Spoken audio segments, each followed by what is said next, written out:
আপোনালোকে বাৰু অনলাইন এক্সামবোৰ দিছেনে নাই? মই কিন্তু দিছোঁ। এতিয়ালৈকে যিমানবোৰ ওলাইছে তাৰ 100ৰ ভিতৰত মই 50% 40% মানটো মই দিছোঁৱেই অনলাইন এক্সাম। একদম নিদিয়াকৈ থকা নাই কিন্তু দেই, গোটেইবোৰ দিছোঁ মই। কিন্তু মোৰ এটা কথা হৈ পৰে নহয় মাজতে, মানে কি হয় যে মই পৰীক্ষাবোৰ দিওঁ ঠিকেই, কিন্তু ৰিজাল্টটো মোৰ ভাল নহয়।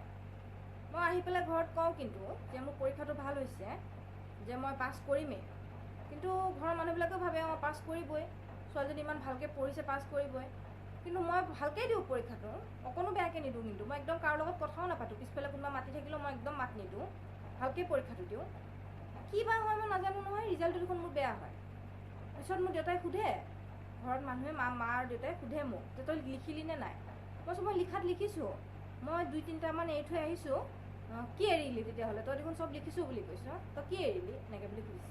মই নহয়, সেই যে আহে যে এই মাহীয়েকৰ পেহীয়েকৰ জীয়েকক পুতেকক কি বুলি কয়, সেই খুৰাকৰ বৰ্তাকৰ ল'ৰাটোক কি বুলি কয়, মই ইমান ভাবোঁ, মিলাওহে মিলাওঁ, মোৰ নোলায় উত্তৰটোৱে নোলায় মোৰ।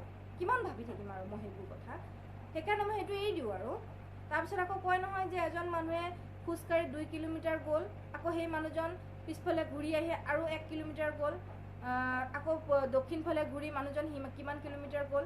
তো তুমি এতিয়া সেই মানুহজনে এতিয়া কিমান পাক ঘূৰিছে এতিয়া মই কেনেকৈ উলিয়াম? আৰু মই অংকৰ ক্ষেত্ৰত একেবাৰে কেঁচা, মই অংক একেবাৰে নোৱাৰোঁ।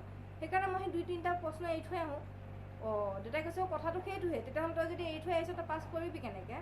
মই কি নহয়, সেই 3টা সিহঁতে পাছ কৰাই দিলে মই পাছ কৰিম, বাকীখিনি মই শুদ্ধকৈ কৰিছোঁ নহয়। সেয়েহে আৰু মোৰ সেই আজিলৈকে দিয়ে আছোঁ এতিয়া পৰীক্ষা, এই পাছ কৰিবই পৰা নাই আৰু। সেই যেতিয়া আৰু সেই ওপৰৱালাজনে কাটিব এৰিব আৰু সেই প্ৰশ্নবোৰত সেইবিলাক যদি কাটিব এৰে আৰু তেতিয়া পাছ কৰিম চাগে মই এইবাৰ নেক্সট আকৌ 1 লাখ নে কি ওলাব বুলি কৈছে নহয় হেমন্ত বিশ্বই, মই পাছ কৰিম চাগে। কাৰণ তেখেতক মই এতিয়াতে জনাই থৈ দিছোঁ ন অনলাইনৰ যোগেদি, তেনেকৈ প্ৰশ্ন নাকাটিলেই হ'ল আৰু মই পাছ কৰিম।